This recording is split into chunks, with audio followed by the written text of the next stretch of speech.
Hello welcome back. तो ये Python series की 4th वीडियो है। इस वीडियो में हम देखेंगे कि हम किस तरीके से प्रिंट स्टेटमेंट का यूज़ करके आउटपुट को प्रिंट करेंगे स्क्रीन में, और उसमें हम क्या क्या अलग अलग वेरिएशन कर सकते हैं। अगर आपने इससे पिछले की मेरी वीडियो नहीं देखी है जिसमें मैंने इनपुट किस तरीके से लेते हैं वो समझाया था, तो आप उसको पहले देख लेना। मैं प्लेलिस्ट को लगा दूँगा आई बटन पर या डिस्क्रिप्शन में लिंक दे दूँगा, तो आप उसको देखना। और उस प्लेलिस्ट में मैं सारी वीडियो सीक्वेंस में डाल रहा हूँ, तो आप अगर सीक्वेंस से देखना शुरू करेंगे तो आप सीक्वेंस में चलते हुए आएंगे। ठीक है, तो इस वीडियो में देखेंगे कि आउटपुट कैसे प्रिंट करेंगे। देखो पाइथन है जो हमारी, इन पाइथन आउटपुट प्रिंट करने के लिए एक मेथड है हमारा, वो है प्रिंट मेथड।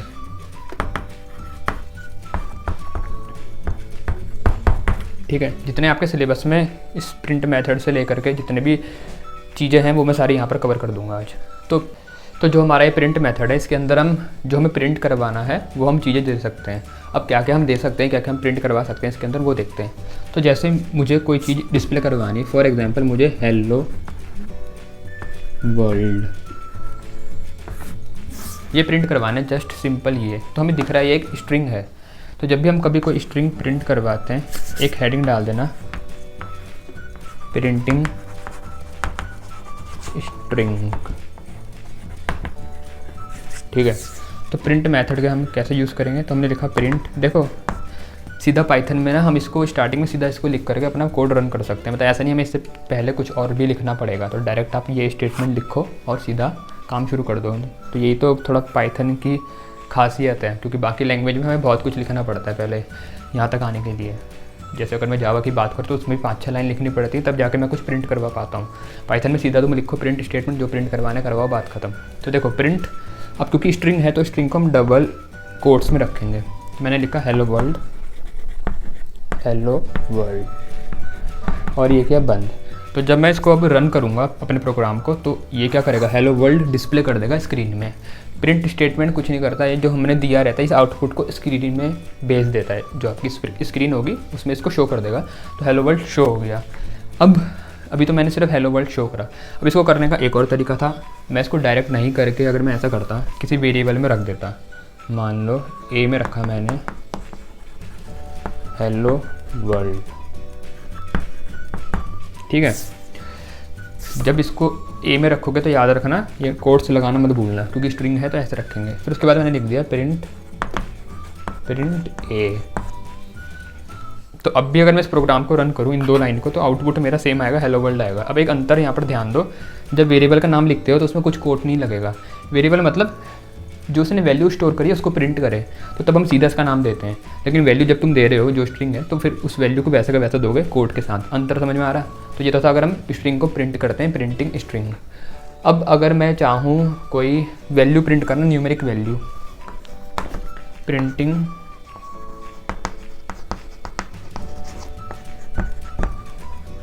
न्यूमेरिक वैल्यू,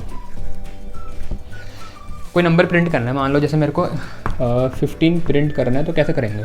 तो क्योंकि वो 15 एक नंबर है, स्ट्रिंग नहीं है, तो मैं सीधा यहाँ लिख सकता हूँ प्रिंट 15, बात खत्म। ये 15 प्रिंट कर देगा। तुम बोलोगे मेरे को पॉइंट वाला प्रिंट करना है 15.8 समथिंग, कैसे करूँगा?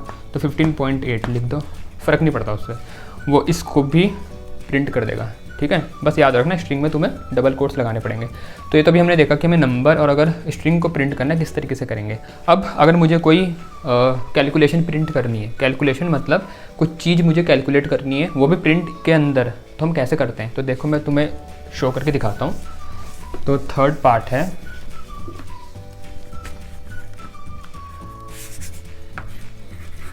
Calculating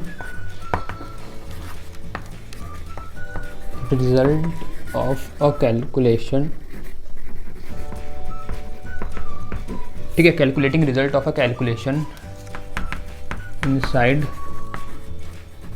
print method and then printing it. देखो ये सब चीज़ें ना आपके प्रोग्राम में कहीं ना कहीं यूज़ हो जाती हैं, तो इसलिए इनको यहाँ पर समझेंगे एक बार में, तो आगे दिक्कत नहीं आने वाली, क्योंकि जितने भी केस होंगे मैं सारे यहाँ पर कवर कर रहा हूँ। तो देखो इसका मतलब ये है कि calculating result of a calculation, कोई कैलकुलेशन हमने करी, फॉर एग्जांपल किसी की वॉल्यूम निकाल रहे हैं, तो वो कैलकुलेशन या जो उसका रिजल्ट है वो हम प्रिंट के अंदर ही निकाल रहे हैं, मतलब वो कैलकुलेशन मैं प्रिंट मेथड के अंदर ही कर रहा हूँ, उसके बाद फिर उसके थ्रू प्रिंट भी कर रहा हूँ। तो इस पे सीधा आने से पहले नॉर्मल वे देखते हैं कि नॉर्मल किस तरीके से होता है और प्रिंट में हम कैसे उसको शॉर्ट में कर सकते हैं। तो देखो, एक था मेरे पे कोई नंबर है, मान लो num इक्वल टू 10, ठीक है, नंबर मैंने 10 डाल दिया। फिर मुझे इसकी वॉल्यूम निकालनी है, तो मैंने लिख दिया volume equal to num into num, ठीक है। होगा क्या, num में कौन है, 10 है, तो 10 इंटू 10 होगा, जो क्या बन जाएगा 1000, वो चले जाएगा तुम्हारे वॉल्यूम में। मैं चाहता हूँ उसकी वॉल्यूम प्रिंट करना, तो मैंने लिख दिया प्रिंट वॉल्यूम। यहाँ तक सब सही है ना। नंबर में 10 था, उसको इंटू करा 3 बार, वॉल्यूम मिल गई, उस वॉल्यूम को वॉल्यूम वाले में डाला। अब ये वॉल्यूम को प्रिंट कर रहा हूँ, क्लियर है। तो स्क्रीन में क्या आएगा, आउटपुट में आएगा 1000। यहाँ तक सब कुछ सही है, ठीक है। तो नॉर्मल तरीका ये होता है कि नंबर में 10 डाल दिया, जो भी वैल्यू डालनी थी, वॉल्यूम कैलकुलेट करी, उसको प्रिंट कर दिया।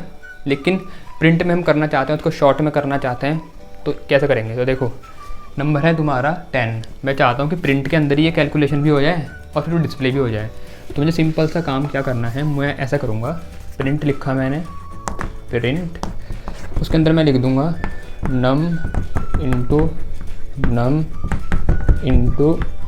num, ठीक है। तो होगा क्या होगा, जो ये हमारा नंबर है ये पहले 3 बार इंटू होगा, 1000 बन गया, जो फिर 1000 आया वो प्रिंट हो जाएगा, तो आउटपुट सेम आएगा। लेकिन हमने यहाँ पर थोड़ा अपना प्रोग्राम शॉर्ट कर दिया ना, समझ में आ रहा ना। तो प्रिंट के अंदर कैलकुलेशन भी हो गई, कैलकुलेशन हुई पहले, उसके बाद वो प्रिंट हुआ, तो पहले कैलकुलेट हुआ फिर प्रिंट हुआ, तो 2 काम एक साथ हो रहे हैं यहाँ पर, क्लियर है ना। तो इसी तरीके से फॉर एग्जांपल, जैसे मैं अगर एरिया निकालना चाहता हूँ सर्कल का तो एरिया क्या होता है सर्कल का, पाई आर स्क्वायर, ठीक है, पाई आर स्क्वायर ये होता है ना, ठीक है। तो पाई की वैल्यू मान लेते हैं अभी फ़िलहाल के लिए 3.14159 है, ठीक है, हमें पता है मतलब। तो कैसे निकालेंगे वो देखते हैं। तो जैसे मुझे अगर ये निकालना है तो मैं सीधा, मेरे को मान लो आर की वैल्यू ऊपर दे दी किसी ने इनपुट में 5, अब मैं सीधा प्रिंट करवाना चाहता हूँ यहाँ पर एरिया सर्कल का। तो मैं क्या करूँगा, मैं सीधा यहाँ पर लिख दूँगा पाई की वैल्यू 3.14159, उसके बाद क्या होता है आर स्क्वायर इंटू, तो इंटू लगाया इंटू आर स्क्वायर, तो आर इंटू आर, और ये क्या बन, अब समझ लो। तुम बोलोगे आर की वैल्यू क्यों नहीं दी, क्योंकि आर में हम ऊपर वैल्यू ले रहे हैं, तो ऑटोमेटिकली 5 यहाँ पर आ जाएगा, ठीक है। तो ये हुआ पाई इंटू आर स्क्वायर, ठीक है। अब यहाँ पर हमें वैसे ही ब्रैकेट लगाने की ज़रूरत नहीं थी। ब्रैकेट्स में ये होता है कि पहले ये कैलकुलेट होगा, फिर इसकी रिजल्टेंट वैल्यू इसके साथ इंटू होगी, लेकिन क्योंकि मल्टीप्लाई हो रहे हैं तो अगर हम इसको हटा भी दें तो कोई फ़र्क नहीं पड़ने वाला। तो इस तरीके से भी होगा, इसके अंदर पहले तुम्हारा एरिया कैलकुलेट हो गया सर्कल का, उसके बाद उसकी वैल्यू डिस्प्ले हो जाएगी, जो भी तुम्हारा आउटपुट आएगा स्क्रीन पर। तो यहाँ तक क्लियर है, ठीक है। तो हमने अभी यहाँ पर ये देखा कि हम किस तरीके से अपना जो रिजल्टेंट है उसको यहीं पर कैलकुलेट कर लेंगे और उसे डिस्प्ले भी किस तरीके से कर सकते हैं।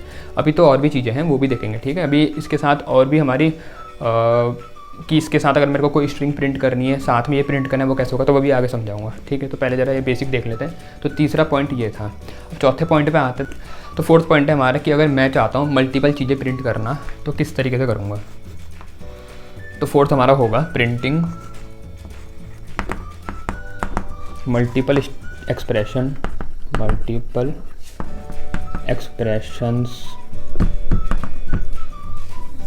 सेपरेटेड बाय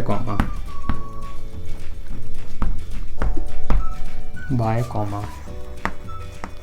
देखो, अगर मैं मल्टीपल चीज़ें एक ही प्रिंट स्टेटमेंट के अंदर प्रिंट करवाना चाहता हूँ तो मैं कॉमा का यूज़ कर सकता हूँ। किस तरीके से वो देखते हैं। देखो, अगर आपको मैं अगर बोलूँ कि मेरे को ये प्रिंट करवा के दिखाओ कि आई एम 17 years old,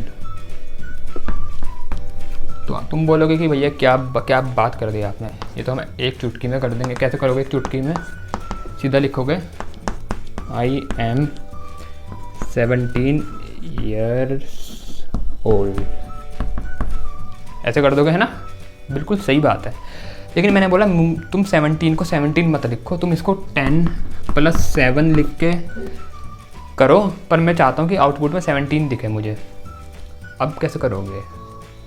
थोड़ा दिमाग लगाओ, फिर पॉज करो, सोचो कि क्या करोगे ऐसा। उम्मीद है कुछ सोचा होगा। पॉज करके देखो, अभी हम 17 जब डायरेक्ट प्रिंट करना चाह रहे थे, मेरे को कोई दिक्कत नहीं आ रही थी, लेकिन मैंने तुम्हें बोला कि मेरे को ऐसा चाहिए कि भाई यहाँ तुम 10+7 लिखो, लेकिन वहाँ पर मेरे को 17 दिखे। तो अगर तुम ऐसा यहाँ करते हो कि आई एम 10+7, तो क्या दिखेगा तुम्हें आउटपुट में? तुम्हें दिखेगा आई एम 10+7 ईयर्स ओल्ड। पर मेरे को तो यहाँ पर 17 दिखना चाहिए ना, मतलब आई एम 10+7 ईयर्स ओल्ड अगर वहाँ लिखा आ रहा है तो ये तो गलत है। मैं चाहता हूँ लिखें हम ये, लेकिन आए वहाँ पर 17। तो क्या करें? तो देखो, तो मतलब मेरे को इतने हिस्से को ये बाकी से थोड़ा अलग करना पड़ेगा। क्यों? क्योंकि यहाँ पर मैं जब 10+7 दे रहा हूँ तो मैं नहीं चाहता कि सीधा का सीधा ऐसे ही वहाँ चिपक जाए। अब ये सीधा का सीधा वहाँ वैसे ही कि प्रिंट हो रहा है, यहाँ पर ये ऐसा क्यों लिखा आ रहा है आई एम 10+7 ईयर्स ओल्ड। 10+7 क्यों आ रहा है मुझे बताओ? 17 क्यों नहीं हो रहा है? क्योंकि हमने इसको एज अ स्ट्रिंग लिया है, डबल इन्वर्टेड कोट्स के अंदर रखा है। तो डबल इन्वर्टेड कोट्स के अंदर तुम जो कुछ भी डालते हो वैसा का वैसा प्रिंट होता है। पाइथन उसमें अपना दिमाग नहीं लगाता कि अगर तुमने ये सोच के डाला कि ये 17 बने, तो पाइथन को उससे मतलब नहीं। तुमने स्ट्रिंग बना के डाला है तो वो उसको वैसे उठा के वहाँ चिपका देगा। बात समझ में आ रही है यहाँ तक? पर मैं चाहता हूँ कि ये 10+7 17 बन जाए। तो किस तरीके से करेंगे? तो पहले तो हमें इसको ये बाकी पार्ट से अलग करना पड़ेगा। तो अगर मैं इसको बाकी पार्ट से अलग करूँ तो देखो, मैं इसका जो नया वर्जन है मैं ठीक इसके नीचे लिख रहा हूँ, उसको ध्यान से देखना। तो मैंने लिखा प्रिंट। अब उससे पहले का पार्ट क्या है? I am. तो आई एम क्या है? स्ट्रिंग। मैं चाहता हूँ ये तो वैसा का वैसे प्रिंट हो जाए, ठीक है। तो मैंने लिखा, इसको डबल कोट्स में लिखूँगा आई एम, और ये करा डबल कोट बंद। तो ये आई एम है जो, अगर मैं तुम्हें यहाँ पर मान लो ये मेरी वो है आउटपुट विंडो है इतनी, तो ये तो लिखा आएगा आई एम, ठीक है। अब उसके बाद 10+7 को मैं चाहता हूँ कि ये 17 बने, ठीक है। तो इसको हम यहाँ एक कॉमा लगा के सेपरेट करेंगे। कॉमा का मतलब ये होता है कि इतना एक पोर्शन है, अब अगला दूसरा एक्सप्रेशन आएगा। दूसरा कौन है? 10+7। तो मैंने लिखा यहाँ पर 10+7 और उसके बाद कॉमा लगाया। अब जरा यहाँ ध्यान से देखो, 10+7 में मैंने डबल कोट्स नहीं लगाया। तो जब मैंने इसमें डबल कोट्स नहीं लगाया तो ये स्ट्रिंग नहीं है। स्ट्रिंग नहीं है तो इससे फिर ये पाइथन नॉर्मल उसमें देखेगा, नॉर्मल वे में, कि मैंने अगर यहाँ 10+7 लिखा है तो मतलब ये तो एडिशन है, तो उसको वो कैलकुलेट करेगा। क्यों? क्योंकि हमने पढ़ा है कि यहाँ पर कैलकुलेशन भी होती है प्रिंट के अंदर। तो पहले से वो कैलकुलेट करेगा 10+7 को। तो 10+7 को उसने कैलकुलेट करा, कितना हुआ? 17। उसके बाद वहाँ चिपकाएगा, तो आई एम 17, ठीक है। उसके बाद मैंने कॉमा लगाया। क्या कॉमा लगाने के बाद क्या करना है? ईयर्स ओल्ड लिखना है। तो मैंने लिखा YEARS और ओल्ड, और मैंने बंद किया। बताओ क्या सही है? देखो सोच के बताओ, सही है? नहीं, ये स्ट्रिंग है तो इसके ऊपर ये भी आना चाहिए डबल कोट्स। तो ये छोटी मोटी गलतियाँ बच्चे करके अपने कटवाते हैं मार्क्स, तो तुम्हें ये गलती नहीं करनी है, ठीक है। तो ये स्ट्रिंग था, तो इसके अंदर डबल कोट्स के अंदर मैंने इसको लिखा। फिर ये था एक एक्सप्रेशन जो मैं चाहता था कि कैलकुलेट हो, तो इसलिए मैंने इसको स्ट्रिंग के अंदर नहीं दिया। और फिर ये था स्ट्रिंग जो मैं चाहता हूँ वैसे के वैसे चिपक जाए स्क्रीन पर, वैसे प्रिंट हो जाए। तो मैंने सीधा इसको डबल कोट्स के अंदर डाल दिया। तो यहाँ लिखाएगा ईयर्स ओल्ड। तो मुझे उम्मीद है यहाँ पर ये तो समझ में आया होगा कि किस तरीके से कॉमा हमारा काम करता है। कॉमा से हम क्या कर सकते हैं? इनको सेपरेट कर सकते हैं क्योंकि ये अलग अलग हैं तीनों। फिर उसके बाद ये आपस में इनको जोड़ करके एक बार इस डिस्प्ले में तुम्हें शो कर देगा, ठीक है ना। आखिरी में ये सब एक के पीछे एक लग करके आएगा। यहाँ तक क्लियर है? तो कॉमा का हमने यूज़ देख लिया कि मल्टीपल एक्सप्रेशन कैसे हम इससे सेपरेट करेंगे। स्ट्रिंग समझ में आ गई, और हमें ये भी समझ में आ गया कि भाई अंतर क्या होता है अगर मैं डबल कोट के अंदर लिखूँ और डबल कोट के अंदर ना लिखूँ। तो ये तो थी कुछ 4 इंपॉर्टेंट बातें जो प्रिंट में हमें देखनी थी। अब जो नेक्स्ट है हमारा SEP ऑपरेटर, जो हम प्रिंट में यूज़ करते हैं। एक है SEP और एक है एंड। ये बहुत इंपॉर्टेंट ऑपरेटर है, ठीक है। तो इनको मैं कवर करूँगा नेक्स्ट वीडियो में, ठीक है। उसके बाद मैं डायनामिक टाइपिंग और स्टैटिक टाइपिंग का डिफरेंस बताऊंगा, और प्रोग्राम भी करेंगे फिर इसके बाद इस पर, ठीक है। तो इस वीडियो में इतना ही था। मुझे उम्मीद है तुम्हें समझ में आया होगा। फिर भी कोई डाउट अगर रहता है तो मुझे कमेंट करके बता देना। वीडियो अच्छी लगी तो लाइक करना और शेयर करना मत भूलना। सब्सक्राइब भी कर लेना और नोटिफिकेशन ऑन कर देना, क्योंकि कई बच्चों ने शायद नोटिफिकेशन ऑन नहीं करें तो उन्हें मेरी वीडियो के नोटिफिकेशन नहीं आते हैं, तो उसको भी ऑन कर देना। तो फिर मिलते हैं नेक्स्ट वीडियो में, तब तक के लिए कीप वॉचिंग एंड लर्निंग।